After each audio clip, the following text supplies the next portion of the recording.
오순절 성령 강림 사건은 우리 성도들에게는 AD와 BC와 같은 사건이죠. 성령이 오시기 전과 성령과 함께하는 기점이 이제 오순절이죠. 그것은 마치 우리가 리어카에 무거운 짐을 싣고 내가 끌고 가는 그런 삶이 Before Spiritus라면은 이제 자동차에 짐을 싣고 스무스하게 이렇게 달려가는 그런 것이 아노 스피리투스의 시대다, 그렇게 말할 수가 있습니다. 성령 강림의 중요한 메시지는 너희가 예수를 죽였다. 그렇지만 하나님이 너희가 죽인 그 예수를 살리셔서 너희들의 주와 그리스도가 되게 하셨다 하는 것이 핵심 메시지였습니다. 그래서 이 스토리가 이제 우리의 스토리가 되어야 된다 그랬죠. 우리의 스토리가 되어야 된다. 그래서 십자가 사랑과 은혜가 나의 이야기가 되어야 된다. 목사님의 이야기, 또 제자들의 이야기가 아니라 내 이야기가 되어야 된다 했고, 예수님이 내 모든 인생길 가운데 구세주가 되어야 된다. 그냥 천국 가는 데만 구세주가 아니라 내가 인생을 살아가며 겪는 수많은 상황과 사건 속에서 주가 되어야 된다 하는 것과, 나의 삶의 모든 영역에서 내가 왕이 아니고 하나님이 왕이 되는 그런 나만의 이야기들이 만들어져 가야 된다 그랬습니다. 그리고 그렇게 만드는 스토리를 이제 우리가 lived story 하는 것이 신앙이다, 그렇게 이야기했죠. 한 주일 동안 스토리를 좀 잘 각색하셨는지 모르겠네. 행실로 믿고 이 이야기는 계속 업그레이드 돼야 됩니다.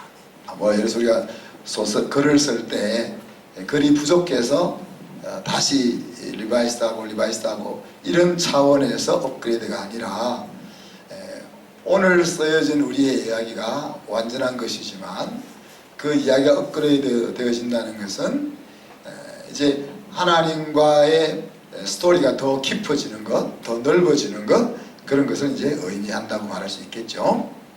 그래서 어떻게 보면 이 이야기를 다듬어 나가는 것이 내 인생이 하나님 안에서 발전해 나가고 하나님 안에서 다듬어져 가는 것이다, 그렇게 생각하시면 되겠습니다. 그래서 그 스토리를 우리가 손에서 나누어야 합니다. 그리고 그 스토리를 부모와 자녀가 나누어야 됩니다. 그냥 참 우리가 부부 사이에도 그렇고 부모와 자녀 사이에도 그렇고 그냥 어른이 잘 알겠거니 그러고 지나갈 때가 참 많은데, 어른이 잘 모를 때가 더 많은 것 같아요. 그죠? 그래서 가족들과 나누기를 바라고, 또 하나님께서 여러분을 매일 만나게 하는 사람들과 그 스토리를 나누어야 할 것입니다. 그래서 2022년에는 우리가 지금부터 준비해서 3월 달부터 10명씩 내 스토리를 내 사랑하는 사람에게 나눌 수 있기를 축복합니다.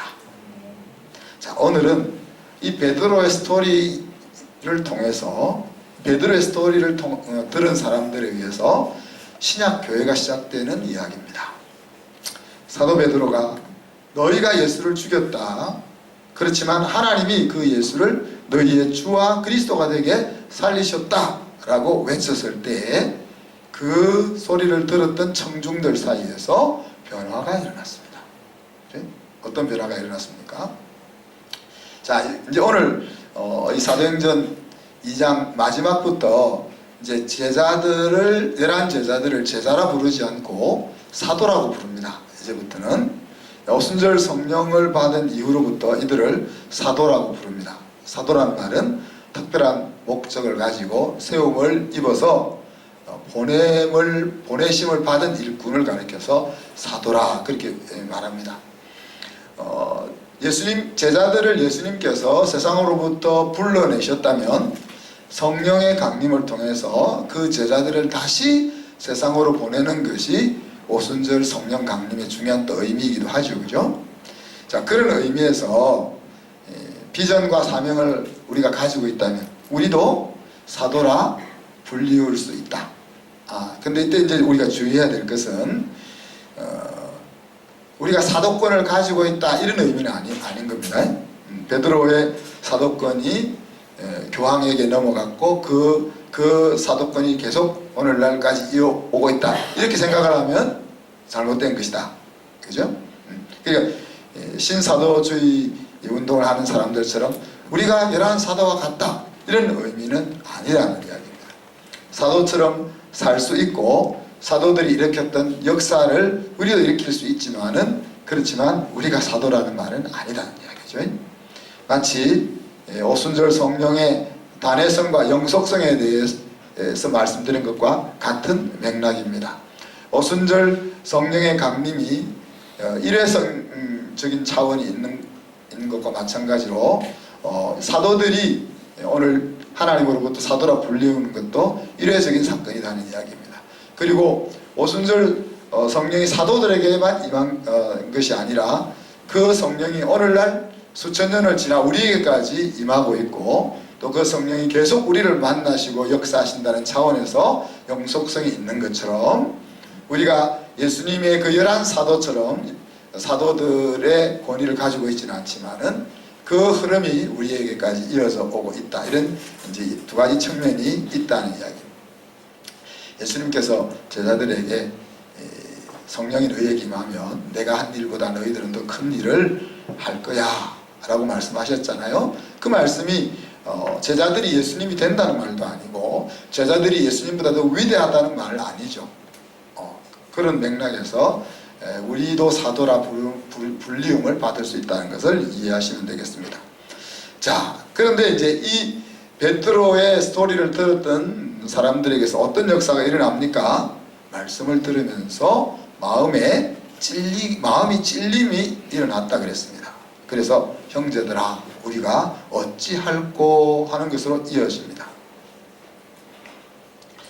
사실 우리가 어찌할꼬 하는 이 때가 와야 합니다.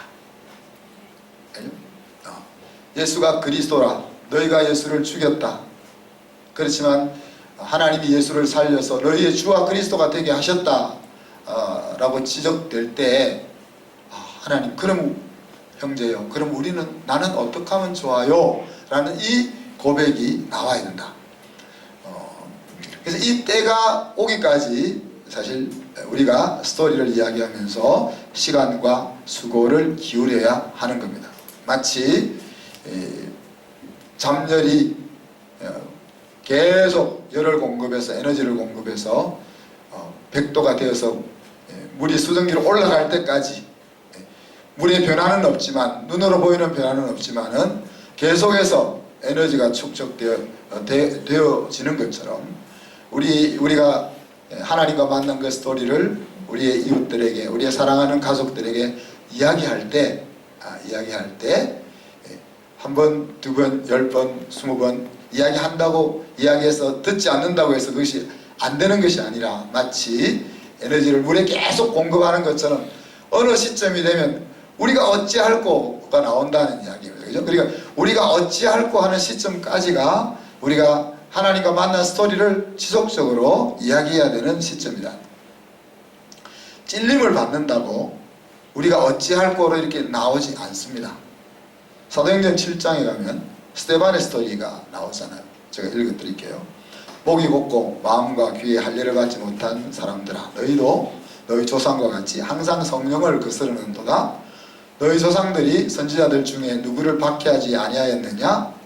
의인이 오시리라고 예고한 자들을 그들이 죽였고 이제 너희는 그 의인을 잡아준 자요 살인자가 되나니 너희는 천사가 전한 율법을 받고도 지키지 아니하였도다. 그렇게 베드로는 너희가 예수를 십자가에 달아 죽였다 그렇게 이야기했는데 스데반은 약간 좀 심하게 더 심하게 구체적으로 책망을 하죠. 자, 그래서 54절에 보면 그들이 이 말을 듣고 마음에 찔려, 자 똑같이 베드로의 청중들도 베드로의 메시지를 듣고 마음이 찔렸고 스데반의 청중들도 그 말을 듣고 마음에 찔렸습니다. 근데 스데반의 청중들은 스데반을 향하여 이를 갈근을 그렇게 그러니까 자, 여러분은 신랑이 만나 와이프가 만나면 반반 같은데, 와이프가 신랑한테 야 당신 왜 또 그래? 그걸 지적하면 여러분 아 그래 내가 잘못했어 이 말이 나오기 쉬워요. 무슨 소리나 안 그랬어 이 말이 나오기 쉽겠어요. 둘째가 더 나오기 쉽다는 이야기예요. 인간성이 그렇다. 우리 사람이라는 것이 그렇다는 이야기입니다. 잘못이 지적되어질 때 아 그래 내가 더 잘못했네 라고 나오기가 참 쉽지 않다는 이야기입니다. 스데반의 청중들은 자기들의 잘못이 지적될 때 마음이 찔렸지만 이를 갈고 돌을 던지는 행동을 취했다는 이야기입니다.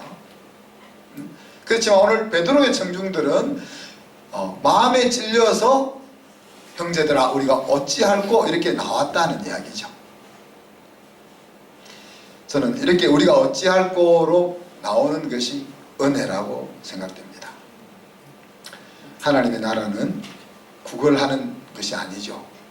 우리가 우리의 이웃들에게 하나님의 나라를 소개할 때, 복음을 전할 때 우리의 마음이 그들도 같이 우리와 같이 하나님의 나라를 소유하고 살기를 원하지만은 야 제발 믿어줘 이것은 아니죠. 그죠? 제발 믿어줘 이것은 아니죠. 예수님의 비유 속에 나타난 것처럼 진주장수가 값진 진주를 하나 발견해서 자기 재산을 다 팔아서 그 진주를 사는 진주의 가치를 모르는 사람이 볼 때는 어리석은 행동을 하는 그것이 하나님의 나라를 사는 거다 그랬잖아요. 밭에 감추인 보화를 발견한 농부가 자기 집을 팔아서 그 밭을 사는 그런 어리석은 행동을 그 밭에 보물이 감춰져 있다는 것을 모르는 사람이나 값비싼 세상에 하나밖에 없는 그 진주의 가치를 모르는 사람의 눈에는 어리석은 행동, 그러나 하나님의 나라의 가치를 발견한 사람에게는 어리석은 행동이 아니고 내 모든 것을 팔아서 살만한 가치가 있는 행동인 것이죠. 그래서 하나님의 나라는 야 제발 믿어줘, 제발 우리 교회에 함께 와줘 이게 아니다는 이야기예요. 이 정말 내가 무엇과도 바꿀 수 없는 놀라운 가치의 것을 발견했는데 너도 그것을 같이 했으면 좋겠어 라고 이야기하는 거죠. 그렇다고 우리가 야, 믿는 것 안 믿는 건 너 마음이니까 네 알아서 해 그렇게 전하지는 않죠. 우리의 마음이 오늘 베드로도 그렇습니다. 보세요. 40절 보면 제가 요한계시록을 펼쳐놓고 있네요. 정신이 좀 사도행전 2장 40절에 보면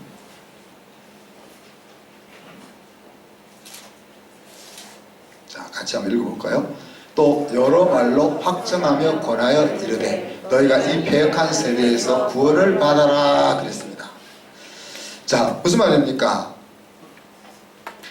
여러 말로 확실하게 증언했다. 위트니스 증언했다. 자 여기 여러 말이란 뭐라고 했어요? 베드로가 인생을 살면서 만들었던 모든 이야기를 동원했다는 이야기입니다. 그죠? 베드로가 고기 잡을 때 예수님의 부름을 받았던 그 스토리, 그리고 예수님과 3년 동안 따라다니면서 예수님의 기적을 경험했던 그 스토리, 그리고 예수님이 하나님의 나라에 대해서 가르쳐 주셨던 그 많은 스토리, 그리고 예수님을 배반하고 실패했다가 다시 회복되었던 그 스토리, 그리고 오순절날 성령의 강림을 경험했던 그 여러 스토리, 물론 다 이야기하진 않았겠죠. 다 이야기하려면 세월이 갔을 테니까 자기가 경험했던 그 스토리들을 다 동원해서 지금 우리가 어찌할꼬 하고 나온 사람들에게 어필하고 있는 거예요. 야, 너 믿는 건 너 마음이니까 너 믿으려면 믿고 말라면 말어 이것이 아니고 믿고 안 믿는 것은 하나님의 손에 달려있고 본인의 결정에 달려있지만은 전하는 입장에서는 어떻게 하든지 이 말씀을 받아서 하나님 나라를 비밀을 발견하고 너도 나랑 같이 그 속에 살자 하는 이 간절한 마음으로 지금 정언하고 있다는 이야기죠. 그리고 말로 권했다 그랬잖아요. 확정하며 말로 권하고, 이 권한다는 말은 결단을 할 수 있도록 용기를 불어넣는 거죠. 우리가 형제여 어찌할꼬 이 말이 나오기 전까지는 우리가 신사적으로 돼야 됩니다. 신사적으로. 강제로 교회 데려오려고, 신랑도 강제로 데려오려고 안 가겠다 그러면 다음에 와, 그렇게 해야 돼. 그런데 우리가 어찌할꼬라는 이 이야기가 나왔을 때는 아닌 거예요. 이제는 그때는 사생 결단을 해야 되는 시점이 온 겁니다. 그 기회가 항상 있는 것이 아니에요. 그러면서 이 패역한 세대에서 구원을 받아라, 그렇게 촉구합니다. 여기서 패역하다는 말은 그렇게도 됐다, 마음이 꼬여있단 말이에요. 하나님에 대해서, 사람들에 대해서 마음이 꼬여있다는 이야기예요. 플레인하다, 클리어하다 하면 얼마나 좋아요. 우리가 입술로 뱉는 말이 그냥 속에 있는 것이 그대로 다 나오면 얼마나 살기 좋아요. 그런데 제가 이걸 잘못해서 제가 애를 많이 쓰는데 이야기했는데 뒤에 어가 있는 거지. 네. 그래서 그냥 라고 생각하고만 계속 이야기하면은 안 되는 거란 말이에요. 근데 마음이 꼬여있으면 어떻게 돼? 마음이 꼬여있으면 라고 이야기하면 아라고 듣고, 아라고 이야기하면 여라고 듣고, 자기를 위해서 이야기해줘도 다른 생각을 가지고 있는지, 이런 세상이라는 이야기입니다. 근데 그런 세상에서 구원을 받아라, 그렇게 이야기하고 있죠. 꼬여서 바로 보지 못하고 살아가는 이 세대, 그곳에 너희들이 머물러 있을 곳이 아니야. 바울의 말을 빌자면은 잠자는 자들, 죽은 자들과 함께 같이 잠자고 있을 너희들이 아니야. 너희들은 빨리 그 자리에서 일어나. 너희들이 누워있는 그곳이 너희들이 있을 자리가 아니야. 이런 이야기를 오늘 베드로가 하고 있단 말이에요.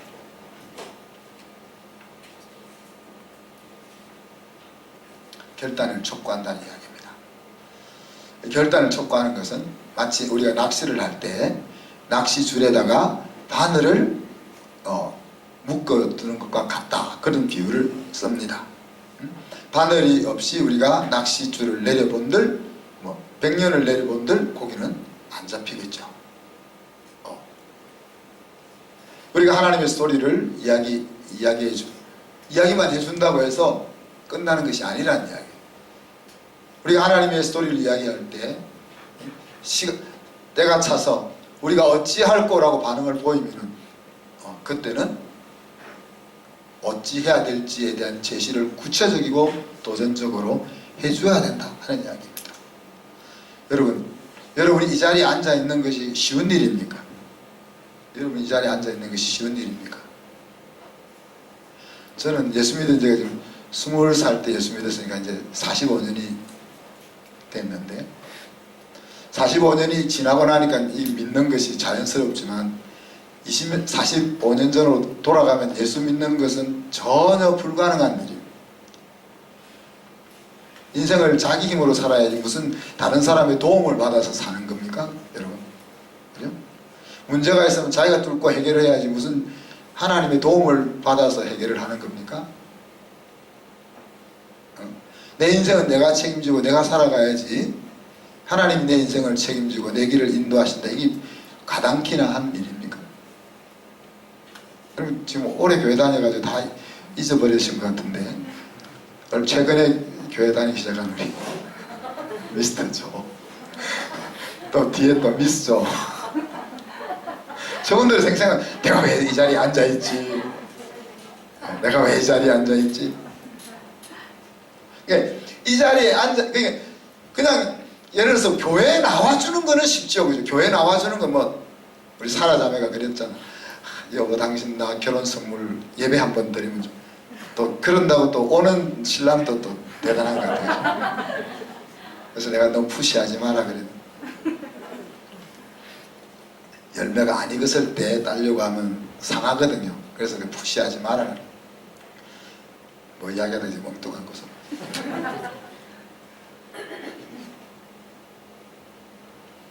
생략하고 결단을 촉구해야 된다는 이야기입니다. 왜? 아까 얘기했지만은 하나님을 믿는다는 것이 이거 아닙니까? 내가 살았던 인생은 내가 잘못 살았어.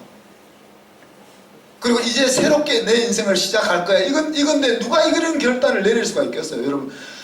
여러분이 지금 저는 20살 때 결단했으니까 좀 쉬웠겠지만 만약에 40이 됐다.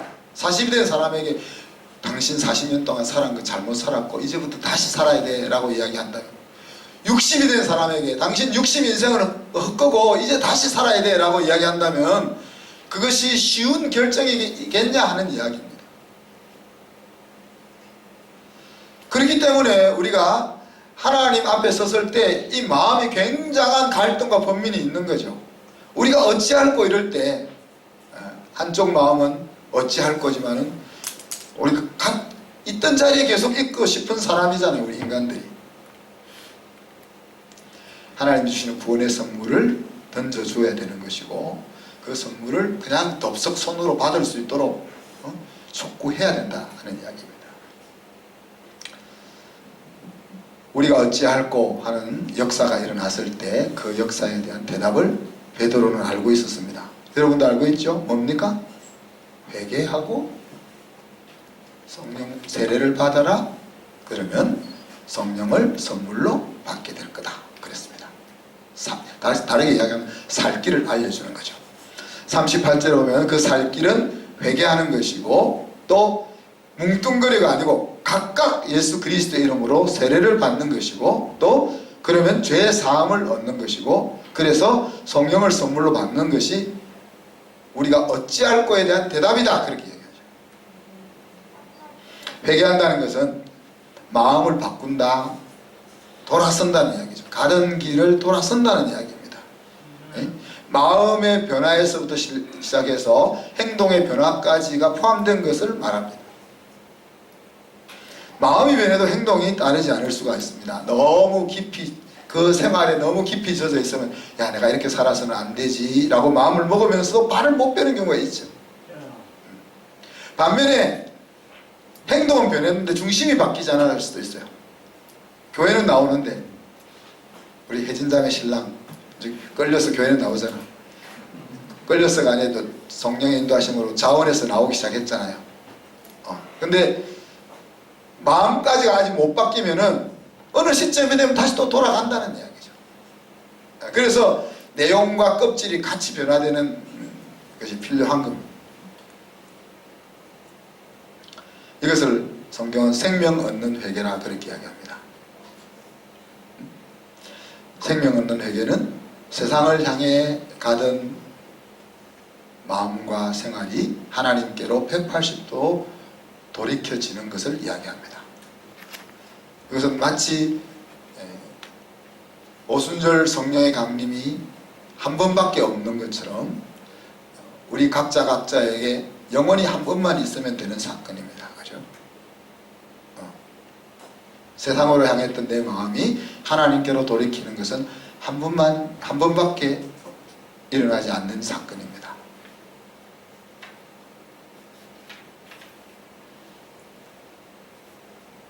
그 사건이 일어나면은 내가 돌아가려고 해도 안 돌아가진다는 거 성경이 그렇게 이야기하죠. 그래서 로마서 8장의 말을 따르자면 아이 내가 쏘간 것 같아. 목사님한테 쏘간 것 같아. 내가 우리 집사님한테 쏘간 것 같아. 그래가지고 나는 이제 하나님 이제부터 안 믿겠다. 그렇게 결정한다고 물릴 수 있는 게 아니다. 물릴 수 있는 게 아니다겠죠. 또 교회도 안 나올 수도 있죠. 그러고 나서 교회도 안 나올 수도 있고 성경도 안 볼 수도 있고 기도 생활도 안 할 수 있고 세상과 짝해서 살 수도 있죠. 그런다고 물려진 것이 아니다. 실컷 방황하다가 돌아오게 되는 거죠. 실컷 방황하다가 돌아오게 되는 거죠. 그래서 예수님께서 베드로에게 이렇게 이야기하잖아. 야 너는 목욕한 사람이야. 또 목욕할 필요 없어. 발만 씻으면 돼. 그렇게 이야기하잖아요. 우리가 예수 안에서 생명 얻는 회개를 통해서 하나님의 아들, 딸이 되면은 목욕한 것 같다는 거죠. 그럼 세상에 살다가 우리가 더러워지면 마치 우리가 마당에 신발 벗고 빨리 나갔다가 방으로 쏙 뛰어 들어왔을 때 와이프한테 야단 맞으면 발만 닦으면 된다는 거예요. 마당에 갔다 왔다고 다시 목욕할 필요는, 샤워할 필요는 없다는 이야기죠. 하나님을 떠난 삶이 잘못되었다 하는 것을 인정하고, 하나님을 떠나서 살았던 삶으로 인해서 발생한 일들에 대해서 마음이 뒤집어지는 애통함이 있는 거죠. 그죠? 내가 하나님을 떠남으로 인해서 하나님의 마음이 얼마나 찢어졌을까 하는 것 때문에 속상하고, 그 다음에 내가 하나님 곁에 있었으면 행복했을 터인데 하나님 떠나서 살아서 망가졌던 내 상처 투성이를 보면 속상하고, 그래서 그것이 내 마음에 막 울부짖음이 나올 애통함이 포함되는 것이 회개지요. 그리고 하나님께로 내가 돌아가리라, 마치 둘째 아들이 이제 아버지 품 안으로 다시 돌아가리라 그렇게 결단한 것처럼 내가 이제는 더 이상 이 자리에 머물지 않고 하나님께로 돌아가리라 결단하는, 그것이 회개다 하는 이야기죠. 그래서 심령과 삶으로 돌이키는 그 회개가 답이다, 지금 베드로가 그렇게 이야기합니다. 그리고 예수 그리스도의 이름으로 세례를 받으라 그랬잖아요. 예수 그리스도의 이름으로 물세례를 받으라는 말이 아니죠. 요한의 세례와 예수의 세례를 비교했고 물세례와 성령의 세례를 비교했으니까 예수 그리스도의 이름으로 세례를 받는 것은 성령으로 세례를 받는 것이죠. 그러면 왜 이미 하나님과 관계가 텄잖아. 지금 회개를 통해서 하나님과 맺혔던 거 다 해결이 끝났잖아요. 그런데 왜 세례를 받아라 그렇게 이야기합니까? 자, 세례는 하나님 앞에서 내리는 결단이죠. 마음은 하나님께로 돌아섰어. 그렇지만 이제 의식적으로 내가 돌아섰다는 것을 행동으로 보이는 것이 세례죠. 하나님 앞에서만 세례를 받습니까? 믿는 공동체 앞에서 세례를 받습니다. 우리 중인형제 세례 지난달 받았는데 우리 중인형제가 우리 공동체 앞에서 세례를 받았습니다. 그래서 우리 중인형제는 이제 우리와 한 가족이야, 이렇게 되는 거죠. 그리고 그것은 우리 중인형제가 우리 성도들 앞에서만 받은 겁니까? 지연자매한테 앞에서도 받은 거죠. 주변에 있는 믿지 않는 사람들 앞에서도 받은 겁니다. 다르게 이야기하면 교회 앞에서는 내가 이제 책임 있는 그리스도인으로 살 것입니다 라는 표시이기도 하고, 믿지 않는 사람들에게는 나는 이제 하나님의 사람으로 살 거예요 라고 공포하는 것과 같은 거죠. 그것이 필요하다는 이야기입니다. 그래야 돌아 안 갈, 이걸 안 해놓으면, 마음으로만 해놓으면 어때요? 우리가 공포를 해야 되는 이유가, 여러분이 주로 공포를 안 하는 이유는 하다가 안 되면 마음 싹 안 먹었던 것처럼 하려고 안 하잖아요. 그러면 안 된다는 거예요. 되고 안 되는 건 하나님 앞에 달려있는 거고, 마음을 먹었으면 그냥 공포를 하는 거예요. 그리고 공포를 했으니까 또 내가 그렇게 살려고 애를 쓰는 거고. 그래서 사도 바울의 논지는 항상 투 스텝을 이야기하잖아요. 도적질하는 자는 도적질하는 것을 멈추는 first step, second step은 다른 사람을 돕기 위해서, 구제하기 위해서 돈을 버는 스텝, 내가 옛날 옷을 벗어버리는 first step, 새 옷을 입는 second step, 이것이 필요하단 말이에요. 왜? one step만 가면은, 한쪽만 갔으면 언제든지 이렇게 다시 돌아올 수가 있는데 두 스텝을 가고 나면은 돌아가기가 좀 번거로워지는 거죠. 그래서 오늘 회개와 세례를 이야기하고 있다는 겁니다. 그런데 이제 듣고 깨달아서 회개하고 세례를 받고 그러면 죄 사함을 얻게 된다 그랬잖아요. 죄 사함은 우리가 하나님 모를 때 지은 죄나 또 지금 또 하나님을 알면서도 짓고 있는 죄, 또 앞으로도 지을 죄까지 다 하나님이 용서해 주시는 거죠. 그런데 이 용서라는 것은 너 잘못한 거 없어 이 말은 아닙니다. 우리 아이들이 엄마 아빠한테 야단 안 맞으려고 엄마 잘못했어요 이런 말 하잖아요. 그런 것이 용서가 아니란 말이에요. 용서는 하나님과 부서졌던 그 관계가 이제 복구됐다는 이야기예요. 하나님과 원수가 되었던 관계가 이제 화평한 관계로 복구됐다는 이야기입니다. 그 일이 회개와 세례를 통해서 성도들에게 주어진다는 이야기입니다. 그리고 성령이 임한다는 거예요. 성령이 선물로 임한다 그랬잖아요. 근데 보세요. 깨닫고 회개하고 세례받고 그 다음에 성령 받고 하는 것들이 사실은 한 모둠입니다. 한 묶음입니다. 묶음. 우리가 시간의 제약, 시간의 디멘전 속에 살고 있기 때문에 이것이 순서가 있는 것 같고 그렇지만 어떤 사람은 먼저 깨닫고 성령 받은 것 같고 어떤 사람은 성령 받고 회개한 것 같고 그렇게 사람마다 그 성향에 따라서 다르게 느끼지만 또 시간적인 차이가 있을 수는 있지만 그러나 이것은 한 묶음이다. 한 묶음이다. 그래서 41절에 보면 그 말을 받는 사람, 베드로가 정답을 했잖아요. 우리가 어찌할꼬 물었을 때 그 말을 받는 사람들, 너희가 회개하고 예수 그리스도 이름으로 세례를 받아, 이 말을 마음으로 받은 사람들이 세례를 받는 거죠. 세례를 받고는 제자의 수가 3,000명이 더해졌다 그랬습니다. 이 옥토의 예수님 비유 속에서 좋은 밭에 떨어졌다는 것은 착한 마음으로 말씀을 받고 할 때 그 말, 인내로 결실한다 할 때 그 착한 마음으로, 그렇게 된 마음이 아니고 그냥 정말 저것이 나에게 주는 선물이구나, 저것이 살 길이구나 이렇게 생각하고 그것을 덥석 받는 그런 일들이 일어난 겁니다. 그렇게 모인 제자들이 예루살렘 교회가 된 겁니다. 그죠? 그리고는 뭐 하죠? 그들이 매주 모입니다. 어디서 모입니까?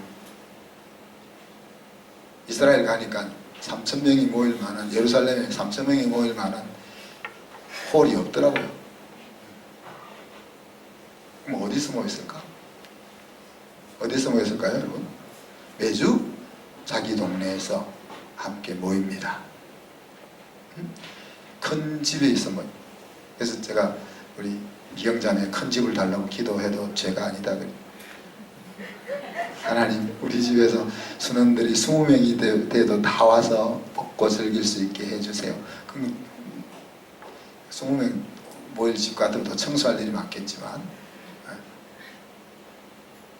12명의 제자가 오순절날 120명의 제자가 됐습니다. 성령 받고. 그리고 그들이 지금 방언으로 하나님의 큰 일을 전하고 있고, 또 제가 빠뜨렸네. 아까 형제들아 우리가 어떻게 할꼬 이럴 때 보세요. 37절에 보니까 마음에 찔려 베드로와 다른 사도들에게 물어 이르되 그랬습니다. 다른 사도들의 말은 remaining apostles, 그러니까 그들 집에 간 사람도 있었다는 이야기고 같이 계속해서 지금 그 광장에서 하나님의 큰 일을 이야기하고 있다는 이야기죠. 그러니까 베드로 옆에도 모였고 다른 사도들 옆에도 사람들이 모였다는 거예요. 그리고 그들이 모여서 그 말하고 있는 사람들에게 한 질문의 요지가 형제들아 우리가 어찌할 거다 하는 이야기죠. 그러니까 베드로가 자기 청중들을 향해서는 자기 스토리를 가지고 답을 했을 거고, 빌립은 자기 스토리를 가지고 이야기했을 거고, 요한은 자기 스토리를 가지고 이야기를 했을 거단 말이에요. 그러니 이제 우리가 생각해 보면 120개 교회가 생겼다 이렇게 보면 되겠죠. 그죠? 예루살렘 넓은 도시에 120명의 사도들, 제자들이 자기 동네에서 제일 큰 집에 모여서 교회가 시작됐다는 이야기입니다. 그걸 다 나눠보니까 25명이더라고요. 하나님은 참 재밌게 잘 말. 25명이 한 교회 모인 거예요. 그리고 우리 장로교에서 장로를 뽑을 때 그 기준이 세례교회는 25명이에요. 왜? 장로님들은 성도 25명을 영적으로 좀 케어해라, 그런 의미거든요. 그래서 25명씩 모이는 120개의 개척교회가 예루살렘에 동시에 생긴 겁니다. 알겠습니까? 그래서 오늘 제가 떠들어놨으면 뒤를 보시면 옛날에 우리 개척교회 때 모습이 보이죠. 한 주 지나가면 이제 예배당이 좀 떨어져 있고, 한 주 지나면 이제 다음 주가 되면 좀 깨끗하게 돼 있을 겁니다. 자, 그럼 이들이 교회에서 모여서 한 일은 뭐냐? 한 일을 보면 42절에 보면 힘썼다. 그래서 힘썼다. 옛날 성경에는 전혀 힘썼다. 그러니까 꾸준하고 지속적으로 헌신했다는 이야기입니다. 그냥 한번 반짝 이게 아니고 이제 이 시점부터 계속해서 성실하고 열심 있게 한 일이 있다, 이 말이에요. 그럼 우리가 교회가 제대로 된 교회라면 오늘 이 이야기를 귀담아 들어야 될 거 아니에요. 성령 받고 은혜 받은 그들이 성심성의를 다해서 에너지를 쏟아본 것이 뭐냐 하는 거죠. 거기 보면 사도의 가르침을 받아 서로 교제하고 떡을 떼며 오로지 기도하기를 힘썼다. 이렇게 네 가지가 나오는데 영어 성경은 네 가지로 표현을 했는데 원어 성경은 세 가지로 표현을 했습니다. 첫 번째는 사도들의 가르침과 교제, 펠로십을 리시브 받았다. 그러니까 지금 여기서 교제는 성도의 교제를 이야기하는 게 아닙니다. 그죠? 사역자가 가르치는 말씀을 나누고 여기서 특히 이제 교제의 제일 포인트는 쉐어링, 나눔을 이야기하는 거거든요. 그냥 일방적으로 사도가 말씀을 티칭이니까 가르침일 수 있겠죠. 이제 하나님의 나라의 백성들의 살아야 될 길이 뭐냐 이걸 가르치겠지만은 이제 베드로가 설교 때처럼 이렇게 선포하는 그런 것과 좀 다르겠죠, 그죠? 그 말씀을 배우는 것을 통해서 사역자와 성도가 말씀을 나눈다는 말이에요. 그리고 그 다음에는 펠로십을 나눈다는 이야기. 펠로십을 한다는 말은 뭐예요? 삶을 나눈단 말이에요. 오늘 방식으로 이야기하면 사역자가 성도를 코칭했다는 이야기입니다. 말씀을 나누고 그 말씀이 삶 속에서 어떻게 그 성도를 변화시키고 이끌어가고 있는지를 코칭하고 있다는 이야기입니다.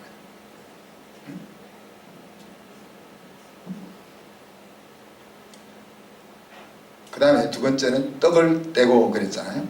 이건 떡을 떼고는 이제 성도들이 함께 떡을 떼는 거죠.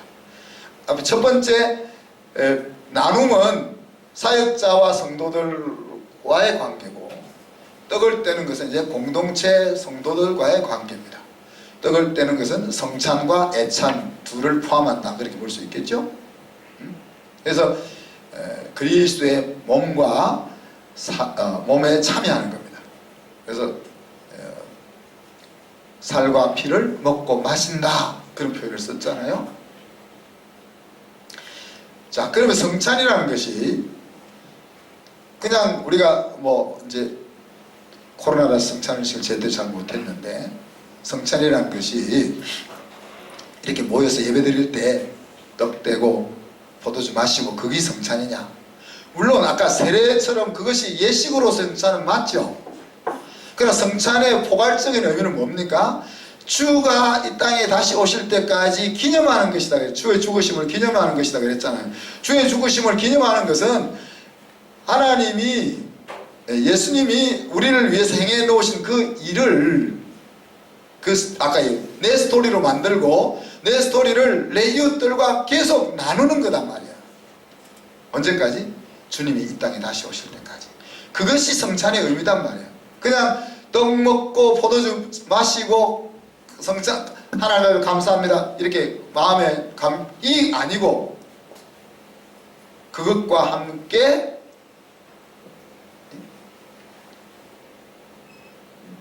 그래서 이 성찬 떡을 떼는 것을 통해서 우리가 가족이 되는 거죠. 야, 너 나랑 생각도 다르고 입은 것도 다르고 관심도 다르지만 우리는 한 가족이야. 우리 예수 안에서 한 가족이야. 왜? 한 상에 밥을 먹으니까. 그래서 좀 가정교회에서는 좀 심각하게 그걸 적용해 가지고 밥을 같이 먹지 않으면 가족이 아니다. 그래서 그 가정예배 목장 모임에서 항상 밥을 먹어요. 그래서 저도 가정교회를 하고 싶은데 못하는 이유가 여러분이 밥을 할 자신이 없으니까 내가 밥 시키지를 못해요.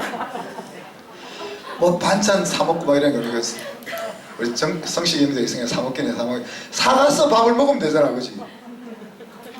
사가서 먹으면 되잖아. 근데 같이 집에 초대가 밥 먹는 것을 그렇게 부담스러워 하니까 제가 가정교회를 못합니다.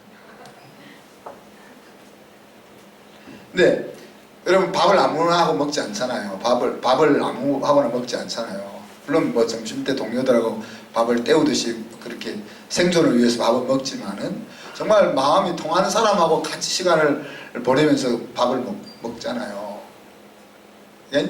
이 떡을 떼는 것을 통해서 우리가 예수 안에서 한 가족이야. 생각도 다르고 경험도 다르고 또 섬기는 모양도 다르고 하는 짓도 다르고 또 내 마음에 안 드는 것도 있고 그렇지만 그래도 우리는 한 가족이야. 이것이 떡을 떼는 속에서 나누어진단 말이야. 그 다음 마지막 세 번째는 뭡니까? 기도를 했다. 기도를 꾸준하고 지속적으로 했다는 말은 이제 기도에서 중요한 것은 내 힘으로는 그리스도인의 삶을 살 수 없다는 것을 매일 인정하는 거죠. 우리가 기도를 통해서 내 필요를 하나님께 간구하기도 하지만은 야, 이게 예수 믿는다는 것이 정말 내 힘으로 되는 게 아니네. 하나님이 나를 이끄셔야만 되는 것이네 하는 것을 기도를 통해서 계속 리마인드 시키는 거죠. 그죠? 그리고 내 안에 살아계신 성령님께 내 마음과 삶을 맡기는 거죠. 그리고 내가 왕이 되어서 사는 것이 아니라 그리스도가 왕이 되어 살도록 매일 내 마음을 드리는 자리가 기도다. 그래서 사도들과 말씀과 삶을 나누고 성도들 사이에 그리스도 안에서 가족이라는 것을 다지고 그리고 하나님이 아니면 내가 인생을 제대로 살 수 없다 하는 것을 기도로 유지시키는 이것이 처음 교회에서 일어났던 일이고 사실 시대가 바뀌고 뭐 별의별 일들이 다 있어도 이것은 변함없는 진리인 것이고 교회가 제대로 쓰고 부흥하기 위해서는 이것이 왕성하게 일어나야 한다 하는 이야기죠. 그 결과는 다음 주에 하겠습니다. 다음 주에.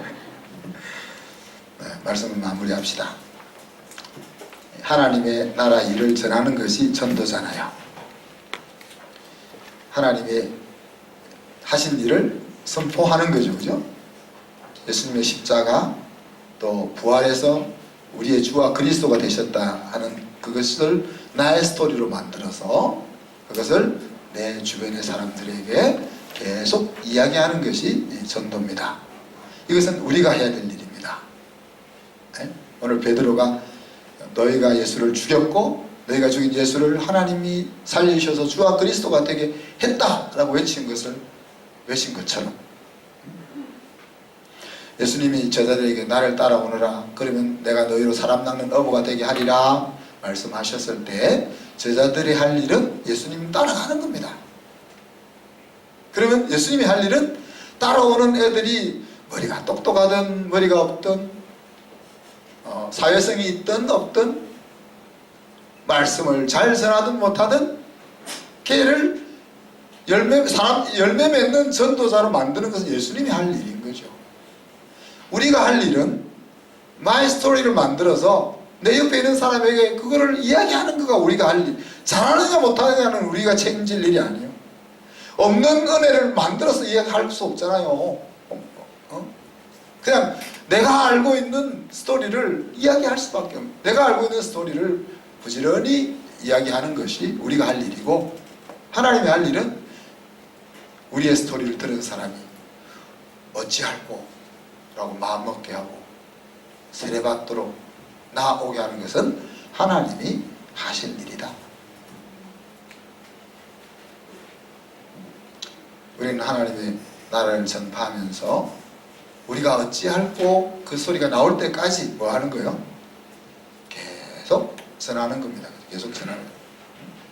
그리고 우리가 어찌할꼬 하고 하면 그때 역사가 일어나는 거죠. 그래서 우리는 VIP를 정하고 하나님 나라 말을 준비해야 되잖아요. 그래도 내가 알고 있는 스토리를 조금 정리는 한번 해봐야 될 거 아니에요. 그냥 확 나가서 두서없이 할 수도 없잖아요. 그리고 VIP들에게는 이제 스토리를 이야기해주고, 그 내 이야기를 들은 사람들이 마음이 움직일 수 있도록 기도하면서 기다리는 거죠, 우리가.